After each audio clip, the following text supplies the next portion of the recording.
Oh mein Gott, das ist so schön hier.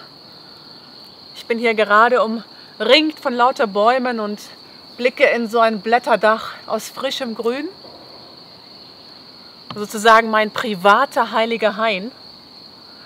Und dieser Hügel, auf dem ich hier sitze, das ist kein gewöhnlicher Hügel.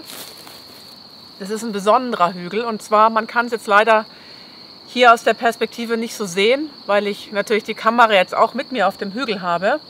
Aber das ist ein keltischer Grabhügel. Und zwar bin ich hier in einem Wald in der Nähe des Starnberger Sees in Bayern. Und ich glaube, ganz viele Menschen wissen das überhaupt nicht, dass es hier eigentlich noch relativ viele Hügelgräber gibt von den Kelten. Die sind hier alle so versteckt ein bisschen hier in dem Wald. Und die meisten sind auch wirklich noch unberührt. Da hinten sind ein oder zwei, die ich gesehen habe, die geöffnet sind. Ich hoffe mal, nicht durch Grabräuber, sondern vielleicht durch die Gemeinde oder eben weil ein Baum umgekippt ist durch einen Sturm und der einfach ein Stück Erde mitgenommen hat. Und dann hat man da sozusagen eben die Leiche und den Inhalt, der da drin ist, mitgeborgen. Aber wie gesagt, dieser ist noch intakt und ich sitze sozusagen hier auf dem Grab eines Ahnen. Also unter mir liegt ein Mensch, der hier einst gelebt hat.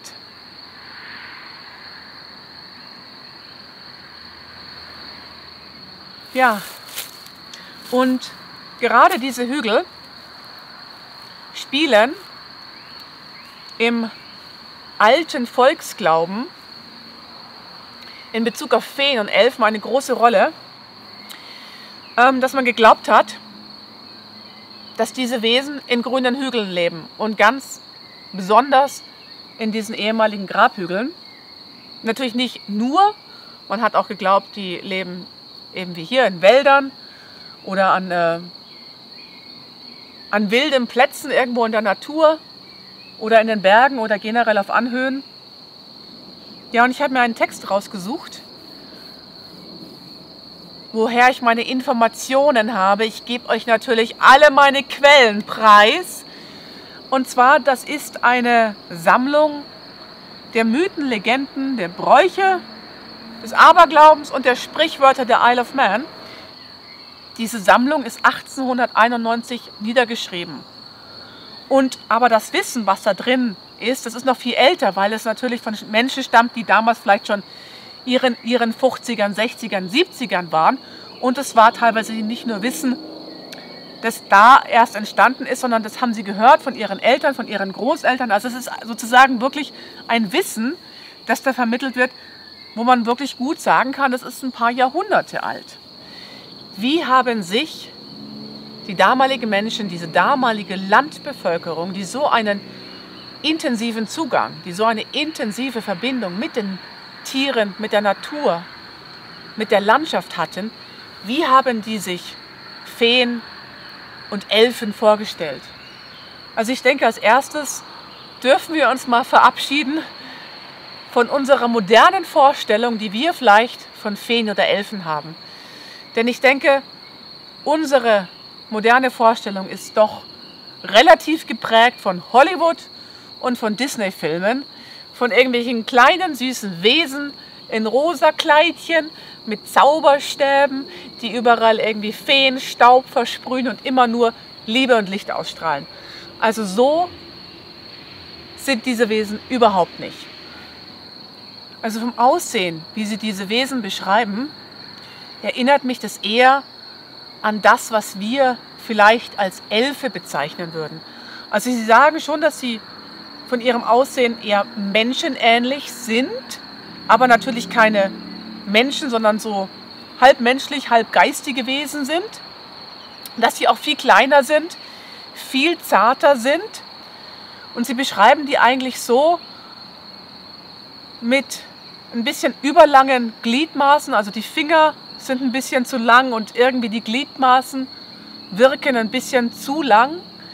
Und sie beschreiben diese Wesen auch, und das ist es, was mich eigentlich relativ an den Elf erinnert, weil ich, wie gesagt, mal selbst so eine Erfahrung in England hatte, wo ich denke, das war ein Elf.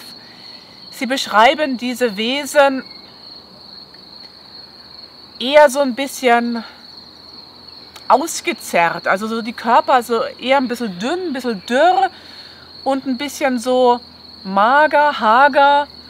Von der Kleidung sagen sie, ja, sie tragen entweder grün oder bläulich und eben einen spitzen roten Hut. Also so werden diese Wesen eben vom Äußeren beschrieben. Sie haben ganz definitiv übernatürliche Kräfte, weil da sind einige Erfahrungsberichte drinnen von Menschen, die irgendwie mit diesen Wesen in Kontakt kamen und auch kurz mal interagiert haben. Und dann haben sich diese Wesen sozusagen vor ihren Augen in Luft aufgelöst, sind sozusagen wie im Erdboden versunken, wie Rumpelstilzchen im Erdboden versunken, und sie waren total geschockt. Und spannend finde ich auch, ist, dass da ein Augenzeugenbericht in dieser Sammlung drin war von einem Mann, der sich ursprünglich beschrieben hat, dass er nicht an diese Wesen glaubt, aber er hat dann irgendwie auf einer Wiese hat er Kinder spielen sehen, die über Steine gehüpft sind, und hat sich gedacht, die sollten doch eigentlich in der Schule sein. Es ist nachmittags, und ist auf die zugegangen und hat gesagt, ja, er hatte nie den Blick von ihnen ablassen, und da wäre jetzt auch keine Büsche in der Nähe gewesen oder irgendwas, wo die sich hätten verstecken können. Und in dem Moment, wo er näher kam, sind die Kinder in Anführungsstrichen vor seinen Augen verschwunden. Und ab dem Moment war er sozusagen ein Gläubiger und hat eben auch an dieses kleine Volk geglaubt. Genau, und das ist eben der zweite Punkt, dass die Landbevölkerung diese Menschen oder beziehungsweise diese Feen ausschließlich als the little people, also zu Deutsch dann das kleine Volk, oder die good people, also die guten Leute, bezeichnet haben, weil sie glaubten, dass diese Wesen es nicht mögen, als Feen bezeichnet zu werden. Und ich kann mir das ehrlich gesagt auch wunderbar vorstellen, weil wenn ich mir jetzt vorstelle, ich bin die ich bin, und dann kommt irgendjemand, der keine Ahnung von meinem Wesen, von meiner Natur hat, wer ich oder was ich eigentlich bin, und dann so sagt, ach, guck mal, diese Fee da hinten. Dann würde ich mir aber auch denken, wie Fee? Ich bin keine Fee, die Fee kannst du dir sonst wohin schieben, ja. Und wie gesagt, das ist eben auch ein weiterer Punkt, der da in dieser Sammlung genannt worden ist, dass die Landbevölkerung eigentlich wir sagen Feen, und in dem Manuskript von den Leuten, die das niedergeschrieben haben, die haben auch Feen bzw. Elfen, das Wort wird irgendwie synonym verwendet, so das niedergeschrieben, aber eigentlich wird auch darin erwähnt, dass die Landbevölkerung diese Wesen ganz klar entweder als das kleine Volk, the little people, oder the good people eben bezeichnet, weil sie glauben, nee, sie mögen das Wort Feen nicht. Dann, wo ich denke, wo sich die Wahrnehmung von Feen der damaligen Menschen wirklich auch sehr unterscheidet von unserer modernen Wahrnehmung, ist die, dass die Menschen damals ganz klar daran geglaubt haben, dass es gute Feen gibt und dass es böse Feen gibt. Wobei Feen auch böse werden können, wenn man ihnen sozusagen Unrecht zufügt oder sie nicht respektiert. Das heißt, dann kann so eine Fee auch mal ganz schnell böse werden, und dann hat man wirklich geglaubt, dass die auch Menschen und die Tiere oder auch die Ernte wirklich massiv schaden können. Deswegen war man natürlich schon sehr, sehr vorsichtig, wenn man in der Natur unterwegs war und das Gefühl hatte, das ist ein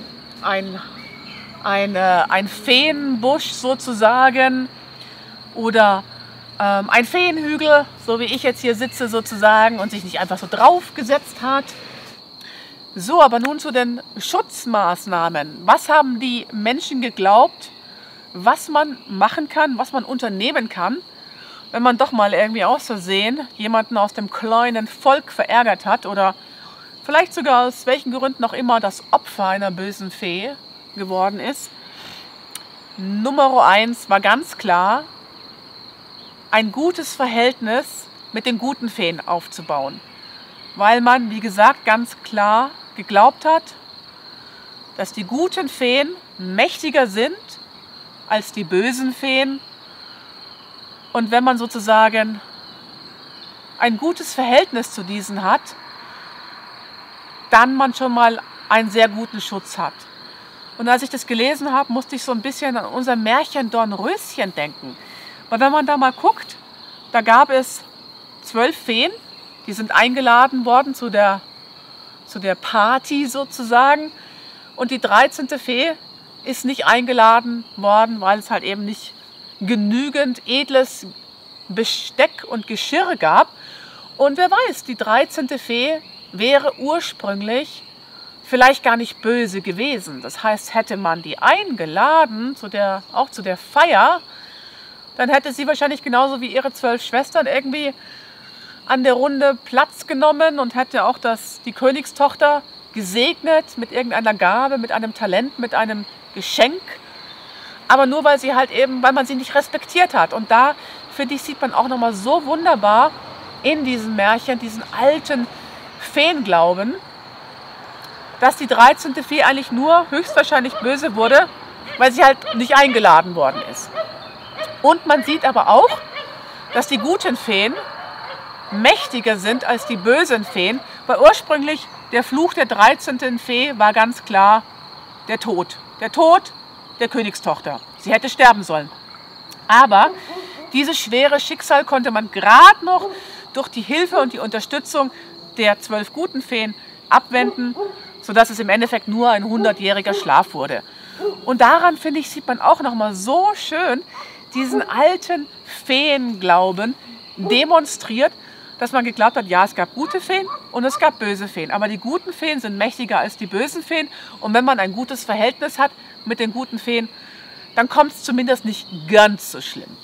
Also was hat man getan, um ein gutes Verhältnis mit den guten Feen aufzubauen?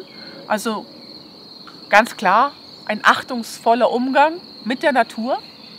Aber es galt auch als komplettes No-Go, wenn man abends zu Bett geht und nichts für die Feen bereitstellt, wo man glaubte, dass die über Nacht kommen, um sich sozusagen, die Menschen zu besuchen, sich im Haus aufzuhalten. Und was man da gemacht hat, war, man hat zum Beispiel über Nacht versucht, ein Feuer bzw. eine Glut dazulassen, wo die sich dran erfreuen können und wärmen können. Man hat eine Wanne oder einen Eimer mit frischem Wasser bereitgestellt. Nicht, weil man glaubte, dass die da trinken wollen, sondern weil man glaubte, die baden da drin. Die lieben es darin zu baden. Und man hat ein bisschen Brot oder ein bisschen einfach Essenssachen dagelassen. Es wird ganz schön in einer anderen Erzählung erwähnt, dass der eine oder andere Bauer sogar in besonders, ich sage mal, ekligen Nächten, wo es draußen stürmte und windete und Blitz und Donner herrschte und Regen war, ganz bewusst mit Absicht früher zu Bett ging, um eben an die Feen zu denken, an das kleine Volk zu denken, die jetzt da draußen wettergeplagt sind und ihnen die Möglichkeit geben, ein bisschen eher ins Haus zu kommen. Der zweite Punkt, Salz. Man glaubte, dass die bösen Feen kein Salz mögen. Das ist auch etwas, was man im Hexenglauben auch sieht, dass man zum Beispiel einen Schutzkreis aus Salz oder so zieht oder mit Salz auch reinigt.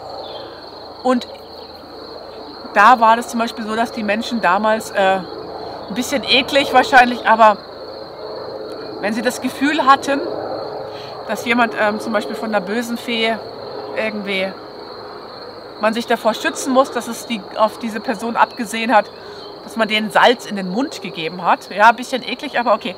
Salz Nummer 2, ein Schutz gegen auch unter anderem böse Feen. Nummer 3, Eisen. Man glaubte, dass diese Wesen kein Eisen mögen. Und wenn man irgendwie vielleicht das Gefühl hatte, die Angst hatte, bei den Müttern war das zum Beispiel wirklich eine ganz reelle Angst, dass das eigene Kind von den Feen entführt gestohlen werden könnte. Das ist sozusagen das berühmte Wechselbalg oder der Changeling auf Englisch. Das heißt, es war nicht, dass die Mutter auf einmal in die Wiege geguckt hat und da sozusagen kein Kind mehr da war. Ihr Kind in Anführungsstrichen war schon noch da, aber sie glaubte, dass dies nicht ihr Kind war, dass dies ausgetauscht worden ist sozusagen gegen ein kränkliches Feenkind. Und dieses getauschte Kind war sozusagen der Wechselbalg oder der Changeling. Das war wirklich eine ganz reelle Angst. Und da hat man zum Beispiel, da ist eine Geschichte in dieser Sammlung, wo eine Mutter ihrem Kind eine Eisenschere auf die Brust gelegt hat und die halt geöffnet hat, um das Kind eben zu schützen, während sie draußen auf dem Feld Feldarbeit machen musste, dass nicht in der Zwischenzeit die Feen kommen und ihr Kind rauben. Oder man hat einen Eisenschürhaken mit in die Wiege gelegt. Also wie gesagt, Eisen war etwas, was man glaubte, was diese Wesen vertreibt. Dann Schutz Nummer 4, in der Hecke, die das Haus umgibt, gelbe Blumen zu pflanzen. Warum gelbe Blumen? Das wird darin nicht erklärt, das wird nicht erläutert in diesem Text. Aber ich habe da meine eigene Vorstellung, warum das so sein könnte. Gerade zur Mittsommersonnenwende sammelt man ja auch hauptsächlich gelbe Blumen, weil sie das Sonnenlicht repräsentieren, weil sie die volle Kraft der Sonne symbolisieren. Und man ja auch glaubt, dass diese gelbe Farbe wirklich, diese Blumen voll von diesem Sonnenlicht sind. Und gerade im Okkultismus ist es ja so, dass man sagt, dass geistige Wesen, die sind ja hauptsächlich auf der Astralebene unterwegs, das sind ja Geistwesen. Und im Okkultismus glaubt man eben, dass das Licht der Sonne, das Sonnenlicht, diese Kraft sozusagen zerstört. Und man sieht es ja auch zum Beispiel bei dem Vampirglauben, dass die Vampire durch Sonnenlicht zerstört werden. Deswegen gelbe Blumen, weil sie das Sonnenlicht, weil sie die Sonne repräsentiert. Das ist jetzt meine Interpretation, das stand da jetzt nicht drinnen, sondern nur einfach, man glaubte, gelbe Blumen in die Hecke pflanzen, die das Haus umgibt, ist ein guter Schutz. Dann habe ich was vergessen, das zählt mitunter zu dieser Angst, dass das eigene Kind entführt werden könnte von den Feen und sozusagen ein Wechselbalg stattdessen in die Wiege gelegt wird, ist, dass man dem Kind, um es zu schützen, einen roten Faden um den Hals gebunden hat. Warum dem so ist, keine Ahnung. Ich habe da auch jetzt selber keine Idee, keine Interpretation dafür. Dann die nächste Methode, Beifuß. Man hat dem Beifuß eine große heilende Wirkung und wahrscheinlich dann auch eine schützende Wirkung nachgesagt, weil man eben glaubte, dass das Beifuß schützen wirkt, vor allem auch gegen böse Feen. Und dann hat man das eben an die Eingangstür hingehangen. Wie man auf das Beifußkraut kam, das steht auch in der Sammlung. Da gibt es eine nette Geschichte, dass einmal ein Wanderer spätabends über einen Berg gewandert ist, was man ja nicht soll, weil da sind ja dann die Feen draußen und die mögen das ja gar nicht, wenn sie in ihren Party unterbrochen werden. Aber der hat das eben gemacht und hat dann eine wunderschöne Melodie gehört und hat dieser Melodie zugehört. Und das war eben ein Feenlied, das die Feen gesungen haben. Und in diesem Lied ging es eben um das weiße Kraut, um den Beifuß. Der Beifuß hat ja auch so was weißlich-silbernes. Und daher hat er diese Information. Dann, last but not least, die letzte Methode ist, dass man glaubte, wenn man aus dem Holz einer Eberesche ein Kreuz macht, das darf aber nicht mit einem Messer gemacht worden sein. Warum das nicht mit einem Messer gemacht worden ist, weiß ich nicht, vielleicht weil ein Messer aus Eisen ist oder keine Ahnung. Wenn man ein Kreuz aus dem Holz einer Eberesche macht und es dann eben auch über die Tür anbringt, das galt auch als schützend.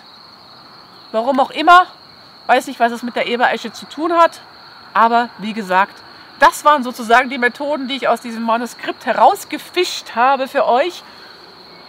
Und ich hoffe, ich habe jetzt nichts Wichtiges vergessen, aber ich denke mal, ich werde sicherlich noch ein paar mehr solche Videos die kommenden Wochen machen, weil man ja geglaubt hat, jetzt die Sommerzeit, die Mittsommerzeit ist die Feenzeit, wo sie ihre vollste Kraft entfalten haben. Und da finde ich, ist es doch ein nettes Thema, sich dem zu widmen. Ich möchte sicherlich auch ein paar Videos noch machen, wo ich über meine eigenen persönlichen Erfahrungen spreche. Wie gesagt, ich hatte eine eigene Erfahrung mit so einem, wahrscheinlich einem Wesen aus dem kleinen Volk. Ich habe halt damals das einfach für mich als Elf identifiziert. Vielleicht mache ich darüber bald ein Video. Also, bis dann. Und es wird nämlich jetzt auch dunkel. Bis dann. Tschüss.